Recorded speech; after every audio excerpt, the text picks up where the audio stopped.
Before we begin, do consider subscribing to Ancient Hands if you value, serious history, field-tested survival knowledge, and the construction wisdom that allowed wooden structures to endure for centuries without modern chemicals. What follows is not theory or nostalgia. It is a proven method used across the old world, still relevant for anyone who builds, restores, or depends on wood in harsh environments. Wood has always been vulnerable to water, but ancient builders understood something modern construction often ignores. Wood does not fail because it gets wet. It fails because moisture lingers where air cannot reach. The old-world trick that allowed wood to survive rain, snow and time was not a product, a coating, or a secret formula. It was a system built around controlled exposure, oil saturation and deliberate breathability. Across medieval Europe, Scandinavia and parts of Asia, builders relied on oil-fed wood combined with airflow and elevation to defeat rot long before synthetic preservatives existed. You see, ancient builders, they really treated wood as a living material rather than, just a sealed object. Pre-industrial builders, they understood that wood was organic and responsive. They never tried to, freeze it in place with rigid barriers. Instead, they would feed it oils and resins that replaced water inside the fibres, and then quite cleverly designed structures so any excess moisture could always escape. This approach is still visible today in surviving barns, bridges, churches and homes, where the original beams, they still carry tool marks from centuries ago.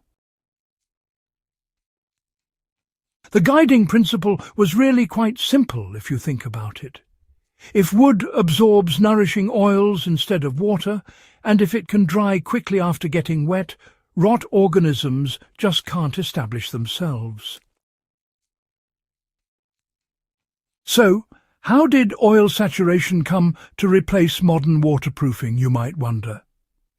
Well, one of the most widespread old-world techniques involved saturating wood with natural oils such as linseed oil, tung oil, fish oil, or even pine-derived oils, depending on the region. These oils would penetrate deep into the wood fibres, displacing any moisture and, slowing future water absorption quite effectively. Unlike modern surface sealants, oil treatments didn't create a brittle skin at all. Instead, they soaked inward. Medieval carpenters often warmed the oil before application to improve penetration, then applied it repeatedly over days or even weeks. Each layer would feed the wood, rather than just coating it. A practical modern application begins with dry, untreated wood. You gently warm-boiled linseed oil, brush it on liberally, allow it to soak in, and then wipe off any excess. You just repeat this process until the wood stops absorbing.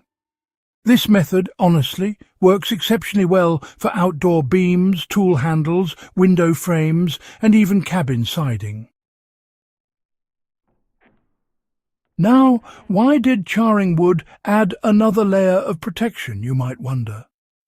Well, in many regions, builders would actually combine oiling with controlled surface charring. This clever technique, sometimes called fire hardening, would carbonize the outer layer of the wood.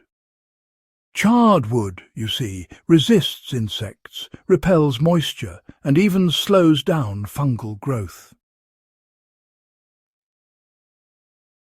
The char layer also acted as a sacrificial barrier.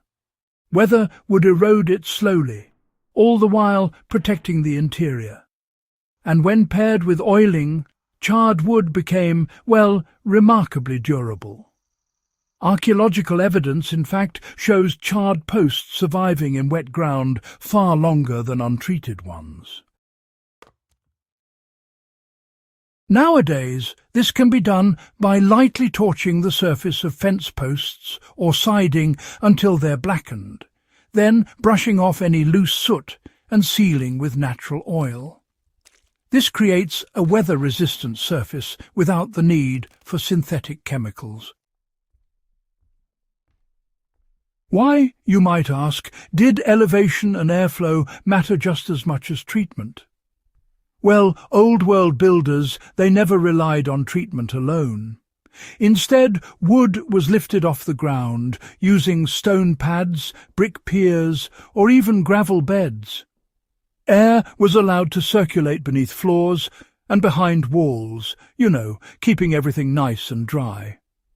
Roof overhangs were extended quite a bit to shed water away from the walls.